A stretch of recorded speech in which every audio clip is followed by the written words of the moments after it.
As Zane stared at Bram's armor, he grew worried. If the full strength of the art of sword drawing was unable to break through the defenses of the genuine energy artifact, he knew he was in trouble.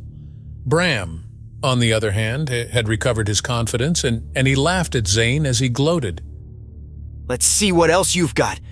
You thought you could break through my armor, but you couldn't, could you? I doubt you've got any other tricks up your sleeve, so are you ready to give up? Zane didn't know what to say. He was busy trying to come up with a plan to beat Bram, but he couldn't think of anything. What a pity. Well, if you're done, then I guess it's time to decide if I should sell Amara to a brothel or just kill her.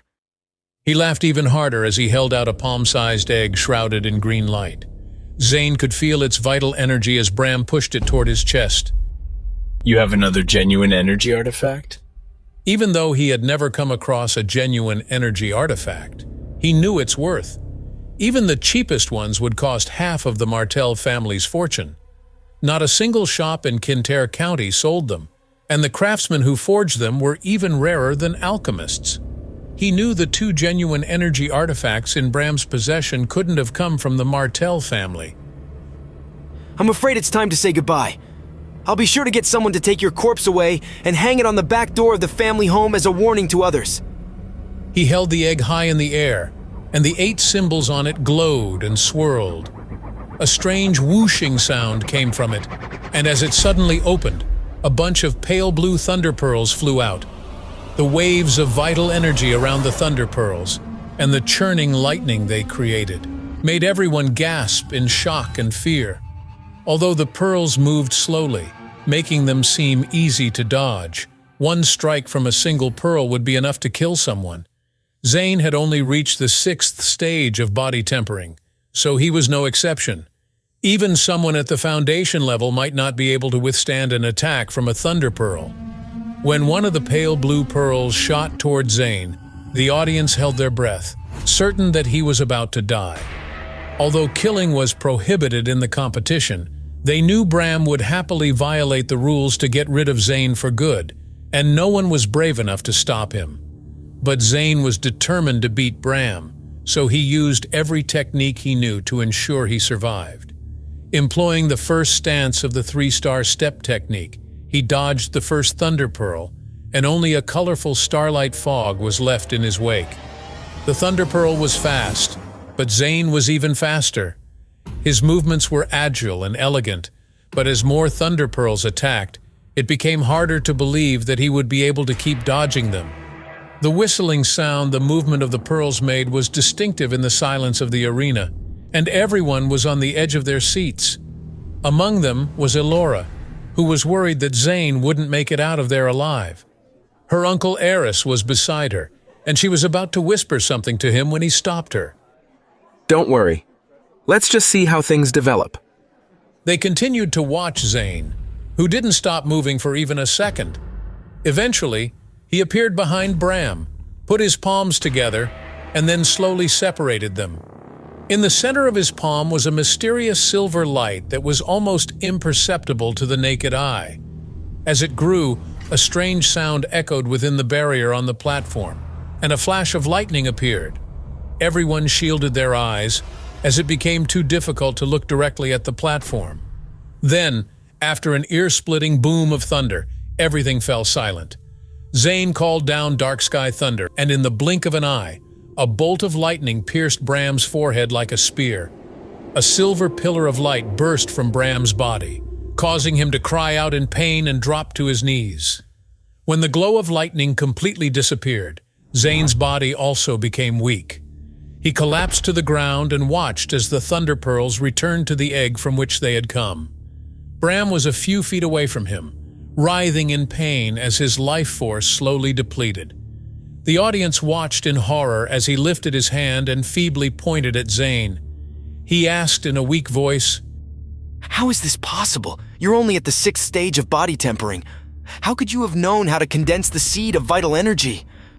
Everyone knew that an ordinary martial arts technique didn't require much vital energy, but some skills could only be used at the foundation level or the 9th stage of body tempering. Everyone had felt the vital energy mixed in with Zane's dark sky thunder. and they couldn't stop talking about it. Someone asked, Is it possible that Zane has already formed a seed of vital energy within his body? It would take a real prodigy to do something like that. In fact, I've only ever heard of one other person doing that, and it was 100 years ago. Maybe Zane has special powers. That would mean the Martell family kicked out a prodigy. What idiots. Meanwhile, Aris stroked his white beard and turned to Elora with his eyebrow raised. It seems you were right. He does indeed have great talent. Maybe your standards are getting higher. Above the city gate, Prince Jorah looked pale as he rose to his feet and kicked his chair, causing it to collapse. Why can't we seem to get rid of this guy? He glared at Zane, ignoring Lyle, who was losing himself to grief as he watched his son. Then he turned to his assistant and said, Zane has tried to kill someone, thereby violating the rules of the competition. Bind him in chains, and then bring him back to Terran City for trial. Prince Jorah's order was like a declaration of law. Before the audience could figure out what was going on, the soldiers of the Terran City Guard had already taken action. Dozens of soldiers adorned in golden armor appeared at the gates of the arena, and the crowd parted to let them through. Their heavy footsteps shook the ground as they made their way to the ring where Zane stood. The matches taking place in the other two arenas had stopped, and all the fighters made their way over to the first arena to see what was going on. Prince Jorah had ordered the guards to take Zane prisoner, and everyone wanted to find out what was going to happen to him. When the guards reached Zane, their eyes were filled with contempt as they looked down at him. One of them declared, grabbing Zane's arm, You stand accused of attempting to slay your opponent. Such behavior will not be tolerated, so we've been ordered to take you to Terran City for punishment. Surrender now, and you might save yourself further trouble.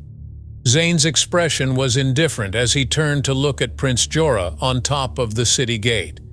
He had never met the prince, but he was sure that he was behind his arrest. He suspected that the prince had been behind Freya's betrayal and the destruction of his energy center.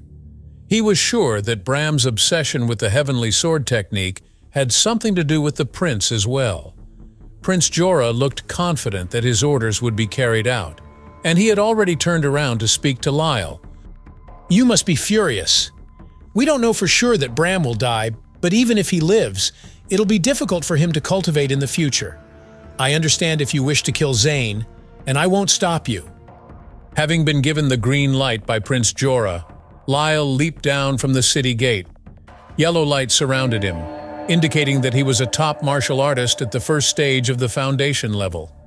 When he got to the stage, he kneeled by Bram's side and looked at his limp body. Then he looked at Zane with fury. How could you? He's your family. You didn't have to be so merciless. It didn't have to end this way. You're calling me merciless? Zane asked incredulously. Didn't you come to the arena to watch me die? I was only defending myself. It's just a pity. If my cultivation were stronger, I wouldn't stop at Bram.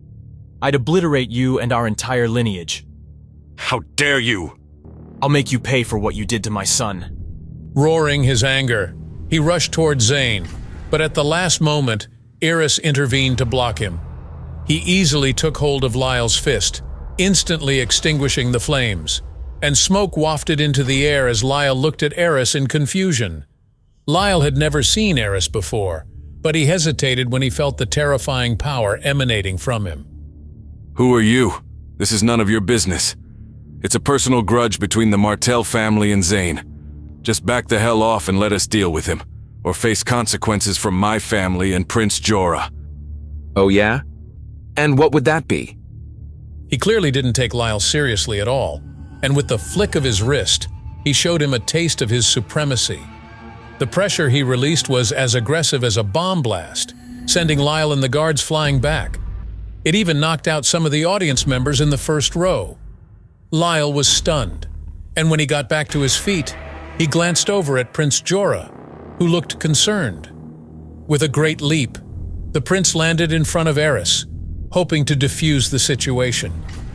I'm Prince Jorah, and this criminal, Zane, has violated the rules of this contest. We're only enforcing the law, so if you don't mind, Let us complete our task." When Prince Jorah revealed his identity, he assumed Aris would back down, but Aris remained indifferent. He walked over to Zane and examined him from top to bottom. Zane felt like he was being analyzed like some rare species of bug, but he had a feeling that Aris was about to help him. As expected, this gentleman has already condensed a seed of vital energy. Aris announced with an air of satisfaction. The fact that he has done so at the 6th stage of body tempering means his talent is well above average. It's absolutely astonishing. He smiled and took out a token, waving it in front of everyone. It was almost the size of his palm, and it emitted powerful, vital energy. It also had the 5 divine beasts engraved on it: the azure dragon, white wolf, fire scorpion, tortoise god, and the titan. This small token is a genuine energy artifact. Zane stared at the token in shock, and Prince Jorah's face turned pale. "The token of the Five Spirit sect. You're a messenger from the Five Spirit sect?" Aris nodded in confirmation, and Prince Jorah gasped. "The same Five Spirit sect that controls the fate of the Yarrow Kingdom? I didn't expect their messenger to appear in Kintyre County. It's a great honor to meet you, sir." The crowd began to murmur to each other, wondering what someone so important was doing there. Some of them questioned if it was related to the strange phenomenon they had seen in the sky over Kintyre County, while others speculated that he might be looking for treasure. While everyone was still guessing, Elora rushed to the ring and stood next to Aris. "I was right, wasn't I?" she asked, smiling proudly. "Zane's talent is probably on par with mine. Why don't we bring him back to the Five Spirit sect?" Prince Jorah couldn't believe what he was hearing, and Zane thought he was dreaming. Most of the medicinal pills, genuine energy artifacts, and top experts in the Yarrow Kingdom were from the Five Spirits sect. It was a sacred place of cultivation, and every martial artist longed to go there, considering it the highest honor to be invited to train with that sect. Zane shook his head, wondering if he'd heard correctly. He had risked his life to emerge victorious at the martial arts competition, hoping it would allow him to join the Imperial Army. Never in his wildest dreams had he expected to be invited to join the Five Spirits sect. If he went with Aris to the sect, he would finally be able to find clues about his father's disappearance on Burial Mountain. Zane could barely wait to get started. In contrast to Zane's joyous expression, Prince Jorah's face was twisted into a bitter frown. "You can't be serious. Shouldn't you at least evaluate his abilities first?" Aris removed a palm-sized crystal ball from his storage ring and held it out in front of Zane. Put your hand on the crystal ball. If it deems your talents worthy, it will react to you. Zane's heart raced as he nervously complied. As soon as his fingertips made contact, he felt a wave of coldness wash over him. He took a steadying, deep breath as he stared into the crystal ball. A few swirls of air formed inside it, and then they began to flow together. Gradually, the air began to condense and form a dark cloud, which produced a deluge of rain. Zane was puzzled by what he saw, as he had no idea what it might mean. Looking for answers, he glanced up at Aris, who was sporting a troubled frown. The older man then turned to Elora, who seemed equally stunned by what she had just witnessed. She shook her head in disbelief. She thought, "That's impossible. Zane's swordsmanship is excellent, and he's also a talented alchemist. None of this makes any sense." When Zane saw their bewildered expressions, he felt a knot forming in the pit of his stomach. Growing uneasy about the whole situation, he knew he needed to clarify his position. "I don't mean to press you, but does this mean I'm worthy of joining the Five Spirits sect?" Rather than responding straight away, Aris closed his eyes and took a moment to think. Eventually, he shook his head. I'm afraid your talents are not advanced enough for you to join us. Your skills are only slightly above average, and that's nowhere near good enough. We should wrap this whole thing up now. Zane's heart sank. His mind seemed to go blank, and a distracting buzzing noise filled his head, making him unable to think clearly. His expression mirrored his disappointment, and he seemed to visibly deflate. "You saw the dragon shadow that appeared behind Zane. That's surely a sign that he has a high-grade spirit body. so how could he possibly be mediocre? Her question snapped Zane out of his stupor, and he looked to Aris for clarification, his eyes lighting up with a glimmer of hope. Unfortunately, he was disappointed all over again when Aris sighed and shook his head. I overestimated how talented this young man is. That kind of shadow isn't necessarily an indicator that someone has a high-grade spirit body. Sometimes, the martial arts techniques that a person cultivates can cause strange phenomena like that. He noticed the crestfallen look on his niece's face and placed a comforting hand on her shoulder. I know you're upset, but the Azure Dragon Academy isn't what it used to be. If we brought someone back with us who was lacking in talent, he'd only be a burden to us. It's time we head back to Burial Mountain. Your godfather has been awaiting your return. Just as he managed to coax Elora to leave, Prince Jorah suddenly spoke up. Would you mind letting me take the test? I believe I'm pretty gifted, so I'd be a much better choice than Zane. Aris frowned, as he didn't want to waste any more time, but since the request had come from a member of the royal family, he knew he had no choice. He sighed once again, then turned around to give the prince a chance to prove himself. He retrieved the crystal ball and held it out. It's not as if it'll take long. Put your hand here. Prince Jorah was overjoyed, and he hurriedly put his hand on the ball. Right away, it emitted a burst of black light, and a roaring liquid fire began to burn within the crystal. It looked as if it were going to burst out of the ball at any moment. Flames danced within the lava, seeming to reach for the sky. A colossal sword emerged amidst the inferno, while 6 bright stars appeared behind it. Aris's eyes widened in shock. He exclaimed, A 6-star talent. This is amazing. I never expected to meet someone with that kind of prowess here. It looks like the Academy has struck gold after all. You must join me to train with the 5 Spirits sect. With your talent, I'm certain you'll achieve great things. Elora was also taken aback by what she had just witnessed, and she understood what it meant to be a 6-star talent. She looked over at Zane and felt a myriad of conflicting emotions wash over her. Fate really does like to toy with us, she thought as she turned her attention to Prince Jorah. If he takes up my uncle's offer, he's bound to soar to new heights. And who in their right mind would refuse to join such a legendary sect?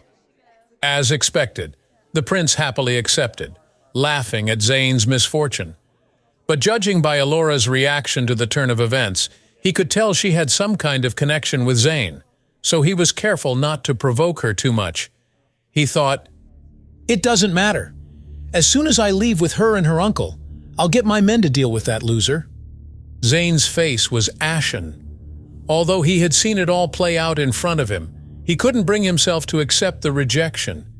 It was the closest he had gotten to solving the mystery behind his father's disappearance, and he knew he couldn't just give up, as he probably wouldn't get another opportunity. He cleared his throat to get attention, and Aris eyed him curiously. Would I be able to join the sect if I could demonstrate that I'm talented enough? If you give me another 2 hours, I'm sure I can pass the test. Aris saw the determination on his face, and it gave him pause for thought. Talent is not something you can force. But you know what? For Elora's sake, I'll give you another 2 hours. After that, if you're still not up to standard, then you'll just have to accept it. He wasn't expecting the second time to be any different, as he had seen hopefuls squander the chances they had been offered on numerous occasions. But as soon as he agreed to the terms, Zane waved his hand, and 3 marrow-purifying pills appeared in front of him. Zane tossed the pills into his mouth and gulped them all down at once. Then he shut his eyes and frowned in concentration.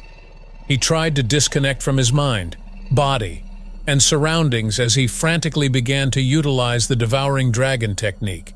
He knew that if Aris could see through his body, he would realize that his vital energy circulated in an unusual way.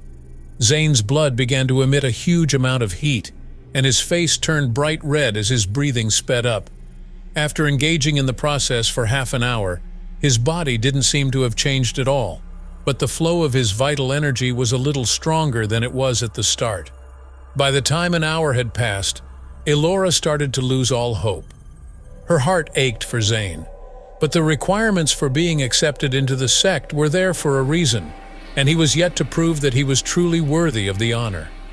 When another hour passed by uneventfully, Aris started to fidget with impatience. He already knew what was going to happen, so he didn't see any point in hanging around any longer. Eventually, he held his hand up in the air to stop the proceedings. All right, you can stop now. We all know by now that you can't possibly pass the test. Just as he finished his sentence, a sudden transformation surged within Zane. The devouring dragon technique had abruptly entered its second level. It was causing the aura around him to transform into something that threatened to engulf, annihilate, and destroy everything around them. An earth-shattering amount of power emanated from inside Zane, channeling itself in all directions. Above everyone's heads, countless dark clouds had gathered and were blocking the sun, causing the whole world to fall into darkness.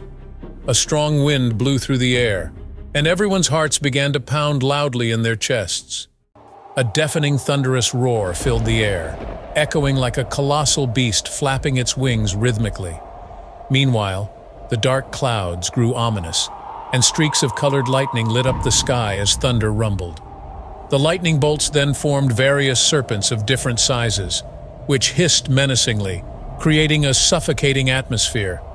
With a loud booming noise, the serpents seemed to grow denser, and the pressure threatened to crush everything into the ground. A huge black bolt of lightning suddenly shot down from the clouds and struck Zane, leaving everyone around him dumbfounded. Electricity coursed through his body, converging at the seedling of dark sky thunder nestled within his energy center. The seedling trembled slightly, and then a smooth, silver leaf sprouted from it. Moments later, a powerful force erupted from Zane's body with a loud boom, and a nebulous mass of vital energy began to swirl around him and pour into his body. To the onlookers, Zane seemed like a black hole devouring everything in his vicinity. Aris had reached the second stage of the foundation level and was a powerful figure in Kintyre County, but even he was blown away by what he was witnessing. The surging winds were swallowing the air around them, and a strange force had appeared in the sky. The force was powerful enough to pick everyone up in the air and throw them around like rag dolls. Aris's face contorted with horror, and a memory suddenly flashed into his mind. A couple of weeks ago, something similar had happened in the area. Xavier, the dean of the Azure Dragon Academy, had believed it was some kind of momentous event that the dragon energy had gifted them, but Aris was growing certain that something else had caused it. One particular thing came to mind. Could this be the sea-engulfing curse? Zane eventually opened his eyes, and a burst of silver light burst out from the depths of his gaze, dramatically changing the aura around him. He had undergone the 7th stage of body tempering and was experiencing a kind of rebirth. As he took in his surroundings, the strange flashes of lightning that had been dancing in the air began to disappear. The dark clouds dispersed, and the thunder faded away. The strong winds abruptly changed to a faint breeze, and even the vital energy vortex disappeared in the blink of an eye. Aris, Elora, Prince Jorah, and Lyle had witnessed everything, and they were all left dazed and confused by the experience. Did Zane cause all that by completing the 7th stage of body tempering? Is it possible that he's the reincarnation of some powerful master? He has to be, right? No one else could wield such power. I don't know. Aris admitted in a hushed tone. Even people who have reached the foundation or intermediate levels don't usually have that kind of ability. Trembling with fear, he didn't want to take anything for granted. He took a deep breath and then walked over to Zane, barely daring to make eye contact. Aris found it hard to believe that someone ordinary could trigger such an extraordinary phenomenon by reaching the 7th stage of body tempering. The strange events he had just seen had been caused by Zane reaching the 2nd level of the devouring dragon technique. By doing so, he had added a new skill called the sea-engulfing curse to his arsenal. Aris carefully handed the crystal ball over to Zane. Put your hand on it and try again. When Zane did as he was asked, everyone was convinced that something different would happen, but the result was identical. Once again, Rolling dark clouds and heavy rain appeared inside the sphere. Zane's shoulders sagged in disappointment. He thought, Haven't I done enough? Even the devouring dragon technique didn't seem to help. Am I really that talentless? Aris eyed him thoughtfully. Despite what the ball shows, join us anyway. Perhaps the ball isn't working properly. Besides, there's a more precise way to prove your worth to the Five Spirits sect. You'll get your chance when the time comes. Zane's face lit up, and he laughed incredulously. Really? When Aris nodded, Zane turned his attention to Lyle, and his cheerful grin soon changed to a murderous glare. Release Amara. Lyle had no idea how to respond, so he looked to Prince Jorah for help. The prince huffed angrily, but then he nodded. Let her go. He was unwilling to release his hostage, but both he and Lyle knew that it wasn't the right time to use Amara as a pawn in their game. There was no way they were going to act up in front of someone as well-respected and powerful as Aris. Without Amara, Lyle had no way to vent his anger. However, he couldn't risk incurring the wrath of such a powerful sect. He reluctantly waved his hand and motioned for his men to bring Amara over. 4 guards ushered her forward, and she struggled to walk because of her tied hands and feet. When she was a few feet away, the guards finally cut the ropes that bound her, and she rushed over to Zane, ignoring her injuries. Are you okay? Have they hurt you? Zane smiled fondly at her and instinctively smoothed her hair back. There was something he needed to tell her, but he didn't quite know how. Eventually, he took a deep breath and laid out his plans. I'm going to stay with the Five Spirits sect on Burial Mountain, Amara. That means you'll have to take care of yourself from now on. Amara's eyes widened in surprise, but her shock soon gave way to delight. Really? That's awesome. I know you've always wanted to go there. No need to worry about me. I promise I'll take good care of myself. I'm more worried that you'll push yourself too hard. If you need to take a break and rest at any point, you can come back for a visit. I'll always be waiting for you here. They chatted for a long time, and then they reluctantly said their goodbyes. After that, Zane walked over to Elora and handed her a bottle of medicinal pills. I'll never forget how you helped me. These are the golden essence pills you asked me to refine. I do have a favor to ask of you, and I'm really hoping that you won't say no. Anything. It's my fault that Amara can't stay with the Martell family anymore. As soon as I leave, they're going to go after her. So will you let her help out at the Treasure Emporium? Of course. She was actually pleased that he had asked her to take Amara under her wing. Realizing that his newest potential recruit had mostly tied up his loose ends, Aris knew it was time to leave. The martial arts competition can continue now. Meanwhile, we need to set off on our journey. Zane nodded and turned to follow him. Legend stated that gods had been laid to rest on Burial Mountain, which was situated in the north of the Yarrow Kingdom. A shroud of thick fog enshrouded the peak year-round, and powerful warriors used that to their advantage to deter those who might be inclined to attack. The Burial Mountain has been claiming the lives of many lost souls who dared to scale its treacherous heights. Burial Mountain was so named because many things were rumored to have been buried there, including all kinds of creatures, an assortment of treasures, and vital energy that wreaked havoc in the area. The Five Spirits sect was based at the summit, which seemed to scrape the sky. 5 days after it had first set off, a boat-like genuine energy artifact flew into the fog surrounding Burial Mountain. The small craft was yellow, covered in wave-like symbols, and carried 4 passengers, including Zane. He stood right at the front of the boat, happily savoring every moment of their flight. He thought, The Five Spirits sect really is as impressive as people say. Other than one of their members, who else would be able to use such an amazing genuine energy artifact at the foundation level? It's as if I'm viewing the world from the realm of gods. I wonder if I'll ever command such power. The closer they got to the summit, the surrounding fog began to condense even more, making breathing difficult. Eventually, Zane couldn't see his fingers even if he waved them in front of his face. The vital energy in the air was much more dangerous and unpredictable than that found elsewhere. But even so, he welcomed the sensation of it seeping into his skin. Neither Prince Jorah nor Elora had ever experienced such a rich source of vital energy, so they sat down to cultivate. Aris watched what they were doing and wasn't at all surprised, but he felt the need to issue a warning. The vital energy might be stronger and more abundant here, but it isn't suitable for cultivation.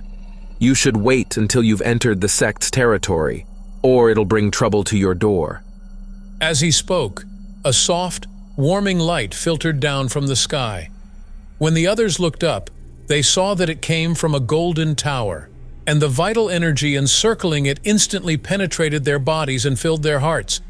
Not too far away, a strange black tower rose endlessly into the sky.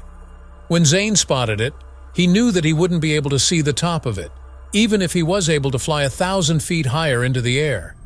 As the thick fog gradually dissipated, the entirety of the Five Spirits sect's complex came into view. The stories didn't do the place justice, and it looked both majestic and incredibly intimidating. When everyone gazed down from the boat, they could see runes floating in the air. Various peaks were scattered everywhere, and they served as the foundations for breathtaking buildings of all different shapes and sizes. Zane, Elora, and Prince Jorah were all clearly overwhelmed by what they saw. Aris chuckled. Welcome to the Five Spirits sect's headquarters on Burial Mountain. As soon as Zane heard the formal introduction, he clenched his fists in excitement. Most people could only dream of traveling to the most sacred place in the Yarrow Kingdom, yet there he was. But as he looked into the distance, he noticed something that confused him. The vital energy emanating from the complex was gentler than that flowing from the rest of Burial Mountain, yet its density was the same. Aris saw the frown on his face and smiled. You've noticed the anomaly, haven't you? This is the holy land that everyone in the Yarrow Kingdom yearns to set foot on. If you work hard and pass the test, you'll be well on your way to becoming a great warrior. Your future here hinges on your mettle, and I wish you all the luck in that endeavor. Elora thinks very highly of you, and she's rarely wrong about people. He patted Zane's shoulder in encouragement, and then he stalked away to prepare the boat to dock. A few minutes later, the boat stopped in front of a scarlet door that led to the main hall. Two lifelike statues of a dragon and a tiger seemed to be guarding the entrance, yet a variety of people were freely coming and going. Even the arrival of 4 travelers didn't seem to faze them. The words, Hall of Foreign Affairs, were displayed above the door, and a middle-aged man was already rushing to meet the complex's newest arrivals. Welcome back, sir. He blanched a little when he saw the craft that Aris and his companions had arrived on, as he knew he couldn't afford to offend someone who was able to control something like that. Aris ignored his nervousness and introduced him to the others. This is Zane. I've brought him here to take part in the entrance test. In 5 days, he'll join the others who are competing in the competition. He then turned to give Zane instructions. If you have any questions, you can ask this man. I'm escorting Elora and Prince Jorah to the Azure Dragon Academy.